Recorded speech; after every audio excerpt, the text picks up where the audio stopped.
नमस्कार, मैं रविश कुमार। नुपुर शर्मा का सर कलम करने की मांग करने वालों को अदालत की जरूरत नहीं रही। किसी जावेद का घर बुलडोजर से ढहा देने पर खुश होने वालों को भी अदालत की जरूरत नहीं लगती। यह सही वक्त है कि भारत की अदालतें तय कर लें कि उनकी जरूरत रही या नहीं रही। क्या हर बार यह संयोग ही होता है कि प्रदर्शन या उसकी हिंसा के बाद किसी को तुरंत ही मास्टरमाइंड बताकर अतिक्रमण के नाम पर उसका घर गिराया जाने लगता है? जुलाई 2018 में सुप्रीम कोर्ट ने बाकायदा हर जिले में खुफिया तंत्र और उसके संचालन के लिए एक विस्तृत दिशा निर्देश जारी किया, बड़े अफसर की जवाबदेही तय की ताकि भीड़ की हिंसा रोकी जा सके। इस गाइडलाइन के हिसाब से कितने बड़े अफसरों के खिलाफ आज तक कार्रवाई हुई है? आरोपी का दोष साबित होने से पहले घर गिराने के लिए क्या अतिक्रमण एक नया हथियार बन गया है? क्या इसके जरिए इनको और उनको दोनों यानी आप सभी को संदेश दिया जा रहा है कि प्रदर्शन करना भूल जाइए? किसानों ने प्रदर्शन किया तो इसी मीडिया ने पहले दिन से उन्हें आतंकी लिखना शुरू कर दिया। इलाहाबाद हाईकोर्ट के पूर्व चीफ जस्टिस गोविंद माथुर ने कहा है कि जावेद का घर अवैध रूप से गिराया गया है, लेकिन गोदी मीडिया और एक तबका बुलडोजर की जय जयकार कर रहा है।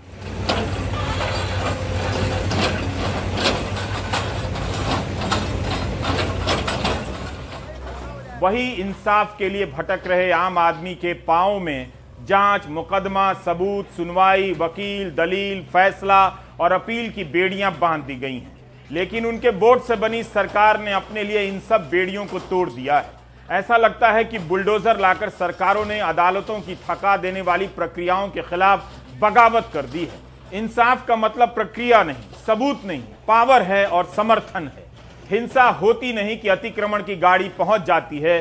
बुलडोजर के पहुंचने की घटना का भी अध्ययन करेंगे तो पता चलेगा कि हिंसा के बाद यह बुलडोजर ज्यादातर मामलों में एक समुदाय के मोहल्ले में ही पहुंचता है। क्या हिंसा का दूसरा पक्ष होता ही नहीं?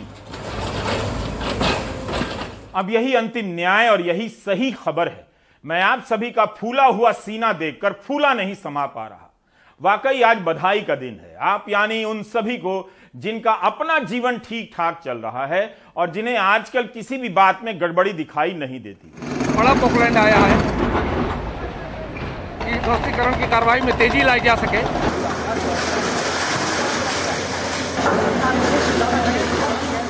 ऐसे लोगों को इससे क्यों दर्द होगा? बुलडोजर तो शहर को सुंदर बनाने और अतिक्रमण हटाने के नाम पर कई बार गरीब लोगों के मकानों को तोड़ चुका है। तब तो दर्द नहीं हुआ, अब क्यों हो? वैसे भी ये घर प्रयागराज के किसी मोहम्मद जावेद का है।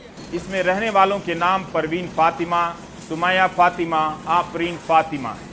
अगर आप भावुक हो रहे हैं तो यह भी जान लीजिए कि आफरीन फातिमा का संबंध जेएनयू से बताया जा रहा है।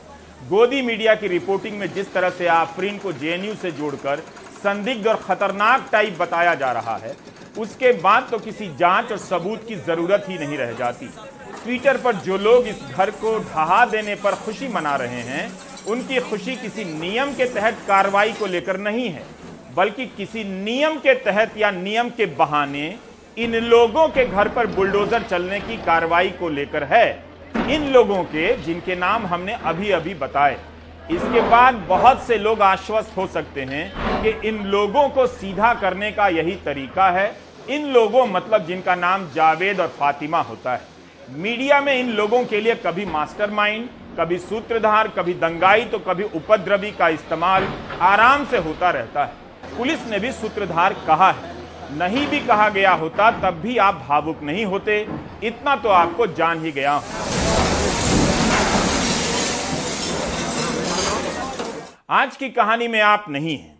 आपसे मेरा मतलब वो लोग जिनके जीवन में सब ठीक चल रहा है, मतलब जो रोज दफ्तर जा रहे हैं, दोस्तों के साथ पार्टी कर रहे हैं, मकान और कार खरीद रहे हैं, शेयर बाजार में कुछ डूब गया है, $1.78 का हो गया, ऐतिहासिक रूप से नीचे गिर गया है, अर्थव्यवस्था तबाह हो सकती है, ऐसी आशंकाएं जताई जा रही। इन सब के बीच जिनका जीवन ठीक ठाक चल रहा है, वैसे जिन लोगों ने निगम अधिकारियों को घूस देकर अतिक्रमण कर मकान बनाया, पार्किंग हथियाई, वैसे आप लोगों के घर बुलडोजर नहीं चला है, तब आप इस कहानी में कैसे हो सकते हैं?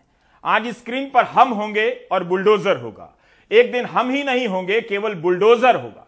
जैसे कई चैनलों की भाषा और एंकर का अंदाज अभी से ही बुलडोजर हो चुका है, धड़धड़ाने लगा है। उनके कुछ नमूने देख लीजिए तो मेरी बातों पर यकीन होगा। इस चैनल के स्क्रीन पर लिखा आया, पत्थरबाजों, बुलडोजर घर को पत्थर कर देगा। ऑर्डर क्लियर, गुनाह पत्थर तो सजा बुलडोजर। बुलडोजर घर घर दंगाई थर थर, जहां से पत्थर वहां बुलडोजर। बुलडोजर का प्रहार, योगी का संदेश तैयार।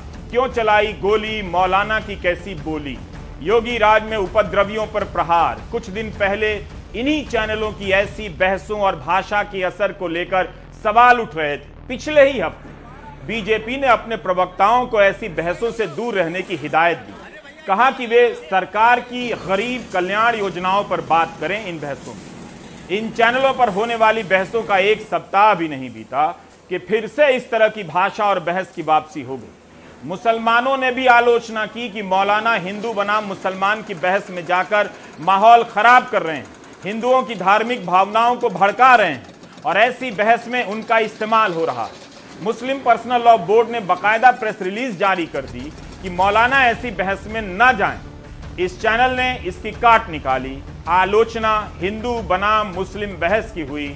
मना किया गया कि हिंदू बनाम मुस्लिम बहस में ना जाएं, तो बहस मुसलमान बनाम मुसलमान की होने लग गई। इस बहस में एक नहीं 8 मुसलमान नजर आते। इन बहसों में क्या कहा गया, सही या गलत कहा गया, उसकी बात नहीं हो रही है।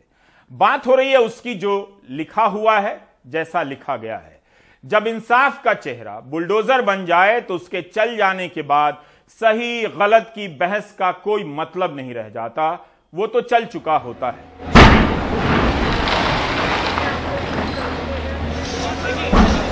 प्रशासन की दलीलों के साबित होने की जगह तो अदालत है, मगर अब घर तो नहीं होगा जिसे प्रशासन ने अवैध निर्माण साबित कर ढहा दिया।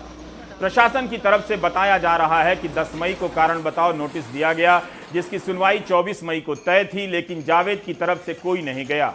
25 मई को ध्वस्तीकरण का आदेश जारी हुआ और इसका नोटिस चिपकाया गया कि 9 जून को खुद से ध्वस्त कर दें या 12 जून को ध्वस्तीकरण की कार्रवाई होगी।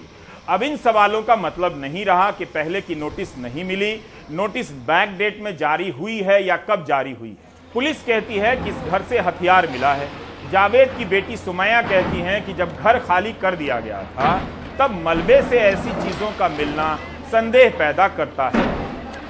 आज जावेद, मोहम्मद जावेद उर्फ जावेद पंप नाम का जो अभियुक्त था, जो अभी तक की तफ्तीश में इस पूरी घटना का सूत्रधार बन के उभर के आया है, उस पे उसके अवैध निर्माण पे ये जिला प्रशासन और पीडीए के द्वारा कार्रवाई की गई है।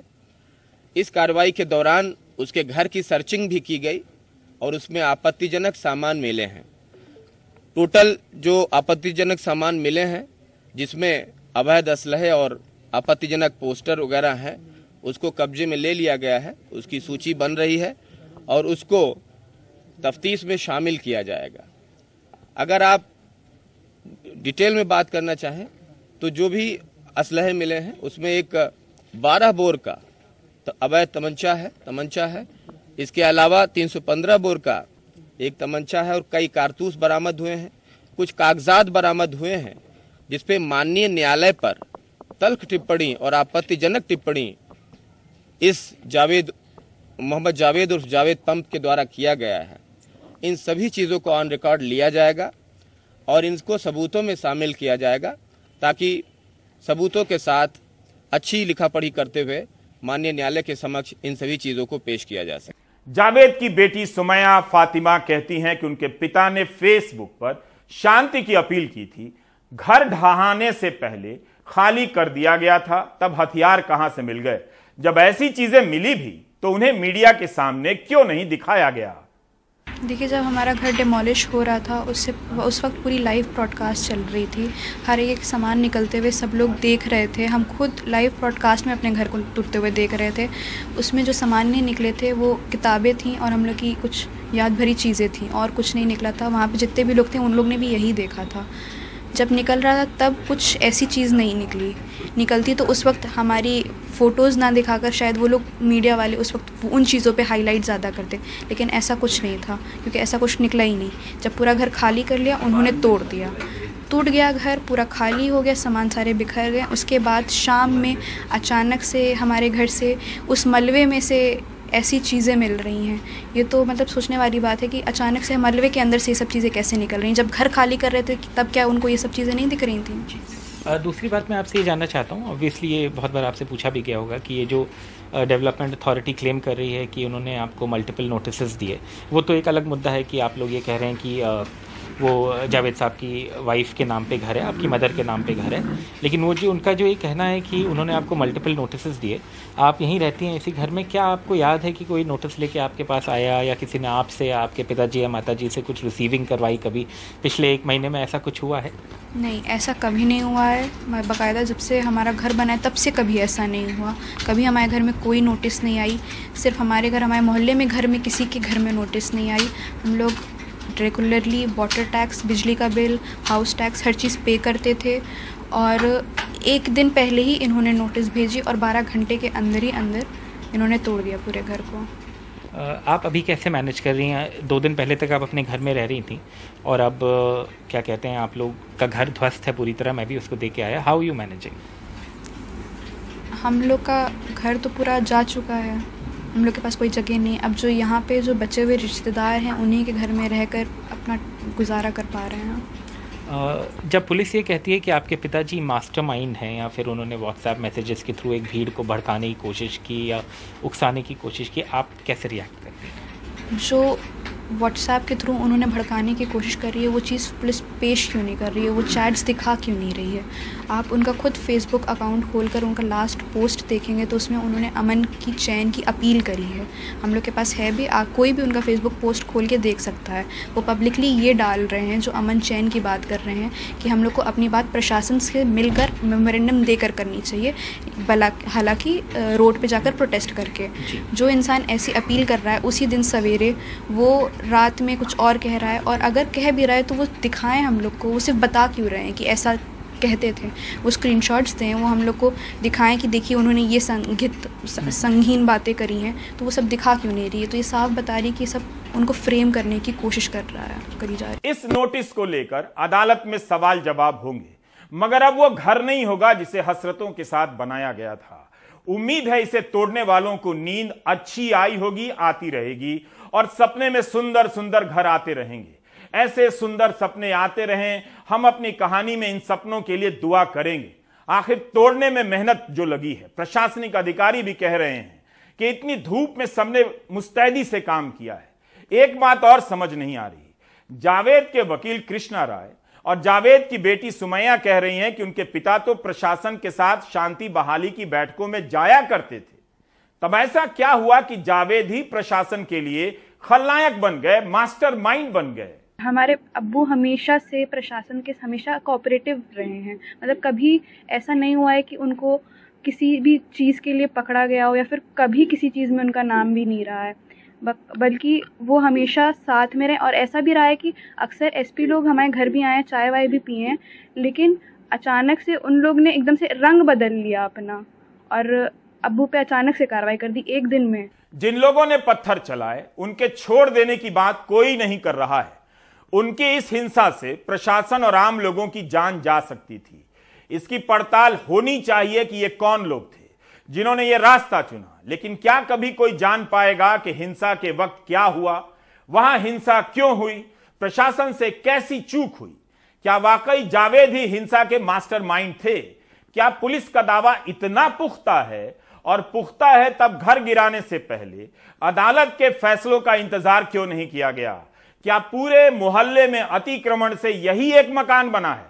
प्राधिकरण को बताना चाहिए कि प्रयागराज शहर में कितने ऐसे लोगों को नोटिस भेजी गई है और वे कौन लोग हैं, उनके नाम क्या क्या हैं। क्या आप नहीं जानते कि इलाहाबाद हाईकोर्ट ने राष्ट्रीय सुरक्षा कानून एनएसए के तहत दर्ज 120 मामलों में से 94 मामलों को रद्द कर दिया था। 7 अप्रैल 2021 के इंडियन एक्सप्रेस में खबर छपी है। जिलाधिकारी मशीन की तरह आदेश जारी कर देते हैं, यह कोर्ट का बयान है। कुछ मामलों में केवल पुलिस रिपोर्ट के आधार पर ही एनएसए लगा देती है। बिना विचार और प्रक्रिया के आप किसी की स्वतंत्रता नहीं ले सकते। ये सब टिप्पणियां इलाहाबाद हाईकोर्ट की हैं जो इस अखबार में छपी हैं। यह यूपी प्रशासन और पुलिस का ट्रैक रिकॉर्ड है। इसमें अवैध रूप से एनएसए लगाने का भी रिकॉर्ड शामिल है। क्या जावेद के मामले में यूपी पुलिस का यह ट्रैक रिकॉर्ड सामने नहीं रखा जाना चाहिए? सार्वजनिक संपत्ति को नुकसान पहुंचाने पर हर्जाना वसूलने का कानून प्रदर्शनों को कुचलने का नया हथियार तो नहीं बन गया। हम सभी जानते हैं कि प्रशासन चाहे तो किसी भी प्रदर्शन को हिंसक बना सकता है, हिंसा के हालात भी पैदा कर सकता है, लेकिन अब तो इस तरह के सवाल की संभावनाएं ही हमेशा के लिए खत्म कर दी गई हैं। इसी साल जनवरी में इंडियन एक्सप्रेस में अपूर्व विश्वनाथ, असद रहमान की रिपोर्ट छपती है कि कानपुर में नागरिकता कानून के विरोध में आंदोलन के दौरान जो हिंसा हुई, उस हिंसा में शामिल लोगों पर सार्वजनिक और निजी संपत्ति को नुकसान पहुंचाए जाने का आरोप लगता है। इस आरोप के कारण उन सभी को नोटिस भेजी जाती है कि आप पर जुर्माना लगाया जाता है। एक्सप्रेस ने अपनी रिपोर्ट में लिखा है कि सारी नोटिस एक ही समुदाय के लोगों को भेजी गई और उनमें से भी ज्यादातर गरीब लोग थे। तो क्या पुलिस और प्रशासन के दावे पर सवाल ही नहीं होंगे? इस ट्रैक रिकॉर्ड के बाद भी सवाल नहीं होंगे? किसी का घर इस तरह से ढहा देने पर आप जश्न मनाएंगे? इसी साल की बात है, अगर किसी पत्रकार ने रिपोर्ट नहीं की होती कानपुर के बारे में, कोई सुप्रीम कोर्ट नहीं गया होता, इन लोगों को गोदी मीडिया के हिसाब से उपद्रवी मान लिया गया होता, तो जो होता वो आपकी नजर में क्या कुछ भी गलत नहीं होता? आप इतने सही हो चुके हैं। आलोक पांडे की यह रिपोर्ट आप प्राइम टाइम में देख चुके हैं। कबाड़ का काम करने वाले महनूर चौधरी की दुकान फरवरी 2020 में सील कर दी गई, कमाई बंद हो गई। उन पर आरोप था कि दिसंबर 2019 में नागरिकता कानून के विरोध में जो हिंसा हुई उसमें कथित रूप से शामिल थे। उन्हें 21 लाख जुर्माना वसूली का नोटिस भेज दिया गया। इसी तरह रंगकर्मी दीपक को भी 60 लाख का नोटिस मिला। इसी साल सुप्रीम कोर्ट ने अपने एक फैसले में इन नोटिसों को अवैध करार दिया और ऐसी 274 नोटिसों को रद्द कर दिया गया। कोर्ट ने साफ साफ कहा कि सरकार ने एक तरफा फैसला किया। जस्टिस डीवाई चंद्रचूड़ और जस्टिस सूर्यकांत ने पूछा कि जब सुप्रीम कोर्ट ने तय किया है कि इन मामलों में न्यायिक अधिकारी सुनवाई करेंगे, तब प्रशासनिक अधिकारी एडीएम ने कैसे कार्रवाई का संचालन कर दिया? आखिर सुप्रीम कोर्ट की बनाई हुई गाइडलाइन को अनदेखा करने के पीछे क्या मकसद रहा होगा? क्या प्रशासन से इतनी बड़ी चूक यूं ही हो जाती है?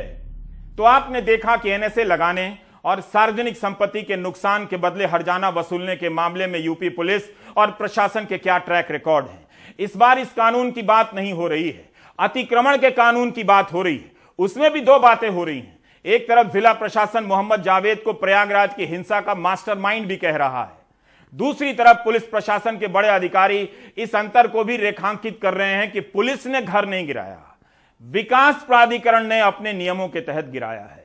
बुलडोजर की कार्रवाई है वो डेवलपमेंट अथॉरिटी के द्वारा की जा रही है। वहाँ पुलिस शांति व्यवस्था बनाए रखने के लिए मौजूद है।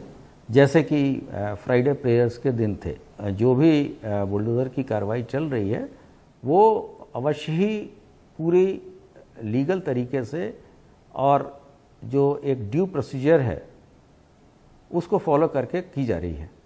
अगर हिंसा हुई है, सार्वजनिक संपत्ति को नुकसान पहुंचा है, तब क्या इसकी वसूली के लिए जावेद का घर बचाकर नहीं रखा जाना चाहिए था? जो व्यक्ति पुलिस के हिसाब से हिंसा का सूत्रधार है, जिस हिंसा से संपत्तियों को नुकसान पहुंचा है, लोगों की जान जाते जाते बची है, उसके कथित सूत्रधार की संपत्ति क्यों ढहा दी गई? अब सार्वजनिक संपत्ति के नुकसान की वसूली का कानून जावेद पर कैसे लागू होगा? वसूली कैसे होगी? हम फिर से यह सवाल दोहराना चाहते हैं, क्या यह केवल संयोग है कि बार बार किसी प्रदर्शन और उसकी हिंसा के बाद उसमें शामिल लोगों को मास्टरमाइंड बताया जाता है और उनका घर अतिक्रमण के नाम पर दोष साबित होने से पहले ही ढहा दिया जाता है?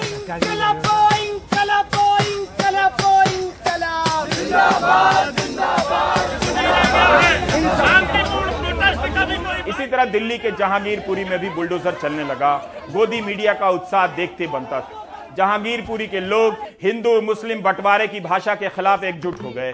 गोदी मीडिया को वहां से मसाला मिलना बंद हो गया। वृंदा करात बुलडोजर के सामने खड़ी हो गई तो सबने विपक्ष को ललकारा कि बाकी नेता सड़क पर क्यों नहीं आए। यूपी में भी सपा को लेकर, कांग्रेस को लेकर सवाल उठे कि विपक्ष कहां है, जहांगीरपुरी मामले को लेकर कई लोग सुप्रीम कोर्ट गए, कोर्ट ने बुलडोजर पर रोक लगा दी। अब दिल्ली में बुलडोजर का हल्ला शांत हो चुका है। वकील संजय हेगड़े इस मामले में सुप्रीम कोर्ट में बहस कर चुके हैं। साबित तो कुछ नहीं हुआ है। फिलहाल पुलिस को यह शक है कि जावेद साहब मास्टरमाइंड थे। अब हमारे कानून में कोई ऐसे प्रावधान नहीं है कि जहां सस्पेक्ट है कोई उनके ऊपर बगैर कोई ट्रायल, बगैर कोई लीगल प्रोसीडिंग या कार्रवाई अपने आप पुलिस खुद सारी कार्रवाई कर सकती है, जज, जूरी, एग्जीक्यूशनर बन सकती है। तो अब मुझे पता नहीं है न्यायपालिका में अब क्या रह जाता है, और मुझे ये भी पता नहीं है कि आखिर तफ्तीश के बाद क्या पुलिस कोई चार्जशीट न्यायपालिका तक ले आएगी और उनको जरूरत क्या है। एक जमाने में ऐसा था कि अगर कोई कोर्ट किसी मंत्री के बारे में या किसी एडमिनिस्ट्रेटिव एक्शन के बारे में कुछ टिप्पणी करे तो मंत्री शर्मिंदा होते थे और कभी कभार इस्तीफा भी दे देते थे। पर आजकल ये माहौल है नहीं। सुप्रीम कोर्ट चाहे फटकार लगाए या हाई कोर्ट फटकार लगाए, आखिरकार मंत्री कहता है देखा जाएगा, कोर्ट का जब फैसला आ जाएगा तब देखा जाएगा। तो अब शायद इन मामलों को और गहराइयों में जाने की जरूरत है। शायद घर अगर गिर भी जाए तो भी वो जो बुलडोजर एक्शन है उसकी जो लीगैलिटी है कोर्ट्स को एग्जामिन कर देना चाहिए और उचित केस में मुआवजा भी देना पड़ेगा। और उसके अलावा जो अधिकारी है जो ऐसे फैसले लेते हैं उन पर भी कार्रवाई होनी चाहिए। इस बात को भी यही कहा जाना चाहिए। नुपुर शर्मा के खिलाफ कानूनी कार्रवाई की मांग ठीक लगती है, लेकिन नुपुर का सर कलम करने, फांसी देने की बात कहां तक जायज है। ओवैसी की पार्टी के सांसद इम्तियाज जलील ने क्यों कहा, क्या ऐसा कहकर इम्तियाज ने उन लोगों को और खुराक नहीं दिया जो जावेद के घर तोड़े जाने पर खुश हो रहे हैं, या वो माहौल नहीं बनने दिया जिसकी आड़ में किसी जावेद का घर तोड़ दिया गया। सवाल सरकार से भी है, प्रशासन से भी। जब नुपुर शर्मा का बयान आया तब खुद से उसने कार्रवाई क्यों नहीं की, तब क्यों की जब खाड़ी के देशों ने नाराजगी जाहिर की। भले ही बीजेपी ने नुपुर शर्मा को प्रवक्ता के पद से हटा दिया, लेकिन ट्विटर पर आज भी उनके समर्थन में अभियान चलते हैं। तरह तरह की मीम में उन्हें नायिका की तरफ पेश किया जाता है। बेशक पुलिस ने कुछ लोगों के खिलाफ कानूनी कार्रवाई की है जिन्होंने नुपुर के समर्थन में बयान दिए हैं, लेकिन इस तरह के हैशटैग तो चल ही रहे हैं, मीम भी बन रहे हैं। बहुत से लोग व्हाट्सएप में शेयर कर रहे हैं कि नुपुर शर्मा को सपोर्ट कीजिए। change.org में नुपुर शर्मा के समर्थन में 1,83,000 से अधिक लोगों ने दस्तखत किए हैं। खुद को नमो फैन कहने वाला व्यक्ति नुपुर के समर्थन में अभियान चला रहा है। अगर इतने ही लोग आज जावेद के लिए दस्तखत कर दें तो गोदी मीडिया इन्हें आतंकी और उग्रवादी और इनका समर्थक लिखने लगेगा। क्या आप नहीं देख पा रहे कि गोदी मीडिया, राजनीतिक दल और प्रशासन नुपुर शर्मा के लिए अलग भाषा और नैतिकता का इस्तेमाल करता है, मोहम्मद जावेद के लिए अलग भाषा और साथ में बुलडोजर का इस्तेमाल होता है। सितंबर 2021 में सुप्रीम कोर्ट के जस्टिस अजय रस्तोगी और अभय श्रीनिवास ओका की बेंच ने पत्रकारिता के छात्र अलन सुहैब और ताहवा फसल के मामले में कहा कि अगर सरकार ने किसी किताब को बैन किया है और वह किताब किसी के पास है तो आप मुकदमा कर देंगे। यह एनआईए को कहा। किसी किताब और नारों के आधार पर यूएपीए का केस दर्ज नहीं हो सकता। प्रयागराज में भी आफरीन के घर से किताब मिलने की बात हो रही है, पन्नों को पढ़े जाने की बातें हो रही हैं। इंटरनेशनल कुछ लिटरेचर मिला है, कुछ ऐसा कुछ मिला है। लिटरेचर मिले हैं, कई किताबें मिली हैं, उसका एक एक पन्ना भी पड़ताल किया जाएगा। क्योंकि आप देख रहे हैं पूरी टीम भावना से पुलिस और प्रशासन के सैकड़ों जवानों ने इसमें मेहनत किया है और बहुत देर तक की पूरी धूप में, चिलचिलाती धूप में कार्रवाई हुई है। बड़ी कार्रवाई है। 5 करोड़ से भी ज्यादा की संपत्तियों को नियमानुसार जमींदोज किया गया है और आगे भी कार्रवाई जारी रहेगी। अभी जितना भी लिटरेचर मिला है, झंडा, पोस्टर, बैनर, कागजात मिले हैं, सभी की गहराई से पड़ताल की जाएगी कि किसने लिखा है, क्यों लिखा है, इसकी मंशा क्या है। बहुत सारी चीजें अभी तफ्तीश में है, वो आपको जैसे मैं बताता आ रहा हूँ लगातार आपको बताया जाएगा। अली अहमद की गिरफ्तारी की गई है, उसका क्या रोल रहा है इसमें भूमिका पाई जा रही है? आफरीन का जैसा मैंने कल बताया था, उसके बाद से लगातार हमारी जो इन्वेस्टिगेटिव टीम है वो काम कर रही थी। सबूत मिलते ही कार्रवाई कर दी जाएगी, बिना सबूत के अभी कोई कार्रवाई नहीं होगी। पुलिस के इस बयान में आफरीन फातिमा के बारे में कुछ भी ठोस नहीं कहा है, पुलिस ने नहीं कहा है, लेकिन मीडिया की भाषा में आफरीन को कई तरह से संदिग्ध बना दिया गया है, सोशल मीडिया की भाषा में भी। शाहीन बाग और जेएनयू से कनेक्शन को इस तरह लिखा जा रहा है जैसे किसी को संदिग्ध बनाने के लिए ये दोनों प्रमाण काफी हों। शाहीन बाग एक वैध आंदोलन था जिससे बात करने के लिए सुप्रीम कोर्ट ने वार्ताकार तक नियुक्त किए। आज के दैनिक जागरण में छपी इस खबर को उदाहरण के तौर पर ले सकते हैं। अखबार लिखता है कि जावेद के घर मिले आपत्तिजनक कागजात कर रहे हैं बड़े षड्यंत्र का इशारा। आपत्तिजनक कागजात क्या है, इसका ब्यौरा नहीं है। एक और सुर्खी है कि इंटरनेट मीडिया पर छाया मास्टरमाइंड की बेटी का शाहीन बाग कनेक्शन। अखबार लिखता है कि उसकी बेटी आफरीन फातिमा का शाहीन बाग में चले धरना प्रदर्शन से कनेक्शन सामने आया है। वह देशद्रोह के आरोप में बंद शर्जिल इमाम की भी नजदीकी बताई जाती। हालांकि जिले के पुलिस अधिकारी इस बारे में ज्यादा कुछ नहीं कह पाते। ये पंक्ति भी अखबार से है। पुलिस आफरीन की पूर्व की गतिविधियों की जानकारी जुटा रही है। अखबार लिखता है कि आसार हैं कि कई चौंकाने वाले तथ्य सामने आ सकते हैं। मौसम समाचार की तरह आसार के आधार पर फातिमा का कनेक्शन कहां से कहां जोड़ दिया जा रहा है। ऐसा कई अखबारों और कई चैनलों की रिपोर्टिंग में हुआ है। पुलिस ने भी मिलता जुलता कुछ आधा अधूरा सा बयान दिया है। किसी का घर इस तरह से ढहा दिया गया, आपके साथ ऐसा नहीं होगा, आप फिक्र ना करें। जावेद और फातिमा को फिक्र करने दीजिए। आप जिस तरह से रोजाना पार्टियों में जाने की तैयारी में रहते हैं, तैयारी करते रहिए। क्या आप जानते हैं कि ईडी का ट्रैक रिकॉर्ड क्या है? अगर किसी को बुलाकर घंटों हफ्तों पूछताछ का रिकॉर्ड देखा जाए तो हो सकता है कि ईडी टॉप कर जाए जांच एजेंसियों में। पिछले 17 साल में केवल 25 मामलों में सजा हुई है जो ईडी ने दर्ज की है, जबकि ईडी ने 5422 मामले दर्ज किए हैं। आज ईडी ने राहुल गांधी से बुलाकर पूछताछ की तो कांग्रेस सड़कों पर उतर आई। ईडी दफ्तर पूछताछ के लिए जाने से पहले राहुल गांधी ने अपने सहयोगियों और कार्यकर्ताओं के साथ सत्याग्रह मार्च किया। प्रियंका भी उनके साथ दिखी। कांग्रेस ने घोषणा कर रखी थी कि वह राहुल के साथ ईडी तक मार्च करेगी। पुलिस ने इसे रोकने के लिए बैरिकेडिंग कर रखी थी।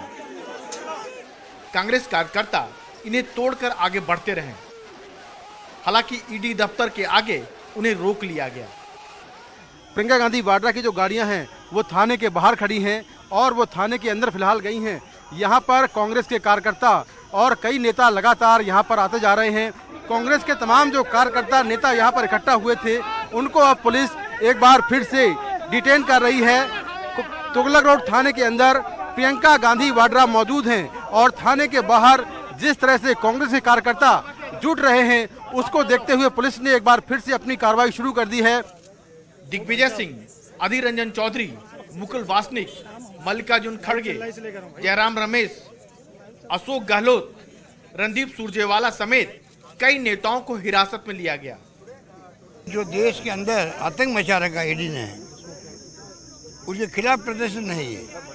पूरा देश चिंतित है। ईडी वाले घुसते घरों में 7 दिन तक बाहर नहीं निकलते हैं और कहते हैं हमें मालूम है कुछ नहीं मिला यहाँ पर, तो ऊपर ज़्यादा जाएगा तब बाहर निकलेंगे। ये हालात बना रखे हैं पिछले लंबे अरसे से। जो एफआईआर ही नहीं हुआ, कोई केस ही नहीं बना है और उसमें भारतीय जनता पार्टी केंद्र सरकार परेशान करने के लिए, बदनाम करने के लिए इस प्रकार से हथकंडा अपनाई है।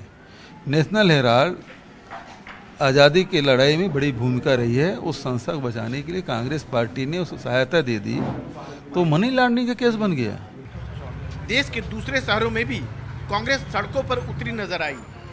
बेंगलुरु, हैदराबाद, मुंबई सहित तमाम शहरों में कांग्रेस ने ईडी के खिलाफ प्रदर्शन किया। 25 शहरों में ऐसे प्रदर्शन चलते रहे।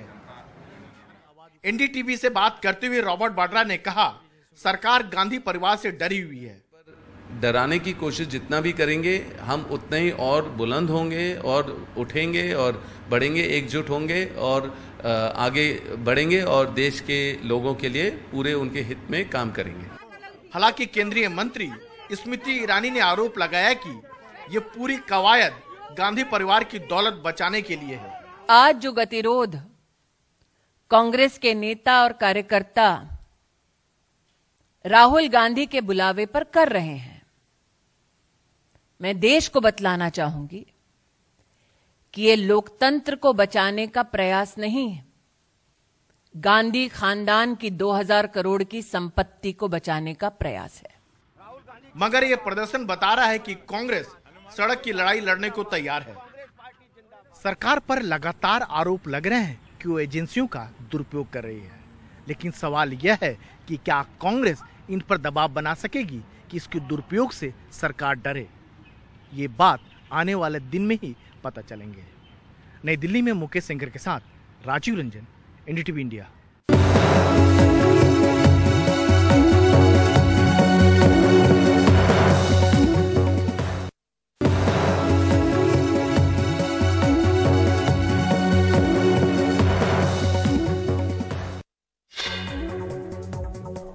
राष्ट्रपति चुनावों के लिए सियासी सरगर्मियां तेज हो गई हैं। बीजेपी ने पार्टी अध्यक्ष जेपी नड्डा और रक्षा मंत्री राजनाथ सिंह को राष्ट्रपति पद के उम्मीदवार के लिए आम राय बनाने के लिए नियुक्त किया है, जो पक्ष विपक्ष की सभी पार्टियों से बात करेंगे। उधर विपक्ष की ओर से अभी किसी उम्मीदवार का नाम स्पष्ट नहीं हुआ है, लेकिन बताया जा रहा है कि कांग्रेस इस सिलसिले में शरद पवार को समर्थन देने को तैयार है। वरिष्ठ कांग्रेस नेता मल्लिकार्जुन खड़गे बीते गुरुवार इस सिलसिले में शरद पवार से मुंबई में मिल चुके हैं, लेकिन सूत्रों के मुताबिक शरद पवार ने इस पर अभी कुछ नहीं कहा है। मल्लिकार्जुन खड़गे इस सिलसिले में महाराष्ट्र के मुख्यमंत्री उद्धव ठाकरे और तमिलनाडु के मुख्यमंत्री एमके स्टालिन से भी मुलाकात कर चुके हैं। उन्होंने फोन पर बंगाल की मुख्यमंत्री ममता बनर्जी से भी बात की है। ममता बनर्जी ने राष्ट्रपति चुनाव की साझा रणनीति बनाने के लिए बुधवार को दिल्ली के कॉन्स्टिट्यूशन क्लब में विपक्ष के नेताओं की एक बैठक बुलाई है। 18 जुलाई को राष्ट्रपति पद का चुनाव होना है और 25 जुलाई को नए राष्ट्रपति को शपथ लेनी है। दिल्ली के स्वास्थ्य मंत्री सत्येंद्र जैन की 13 दिन की हिरासत खत्म होने के बाद ईडी ने सोमवार को उन्हें कोर्ट में पेश किया और आगे रिमांड नहीं मांगी। इसके बाद कोर्ट ने उन्हें 14 दिन की न्यायिक हिरासत में भेज दिया है। कोर्ट में सत्येंद्र जैन के वकील ने उनकी बिगड़ी तबीयत का हवाला दिया, जबकि ईडी के वकील ने दावा किया कि वो जानबूझकर दवाएं नहीं ले रहे हैं, जिसका सत्येंद्र जैन के वकील ने खंडन किया। मंगलवार को सत्येंद्र जैन की जमानत की अर्जी पर सुनवाई होगी। सत्येंद्र जैन पर आरोप है कि 2015-16 के दौरान जब वो मंत्री थे तो उन्होंने शेल कंपनियों की मार्फत 4 करोड़ 81 लाख का घपला किया, जिसे आम आदमी पार्टी ने गलत बताते हुए मोदी सरकार पर राजनीतिक बदले की कार्रवाई करने का आरोप लगाया है। देश में कोविड के मामले एक बार फिर तेजी से बढ़ने लगे हैं। बीते 24 घंटे में देश में 8084 नए कोविड केस सामने आए, 10 लोगों की मौत हुई। कोविड से मरने वालों में 3 दिल्ली, 3 केरल, 2 महाराष्ट्र और 1 मिजोरम और पंजाब के हैं। कोविड का पॉजिटिविटी रेट 3.24% हो गया, जबकि 10 दिन पहले ये रेट 0.95% था। कोविड के 81% ताजा केस सिर्फ 4 राज्यों से आए हैं। ये हैं महाराष्ट्र, कर्नाटक, केरल और दिल्ली। महाराष्ट्र में सबसे ज्यादा केस मुंबई से हैं। पूरे राज्य के 22% कोविड केस मुंबई से रिपोर्ट हुए हैं। मुंबई में कोविड की संक्रमण दर 11% के पार पहुंच गई है। मुंबई के अस्पतालों में कोविड के लिए भर्ती होने वाले मरीजों की तादाद 10 दिन में 200% बढ़ गई है। आप देख रहे थे प्राइम टाइम। नमस्कार।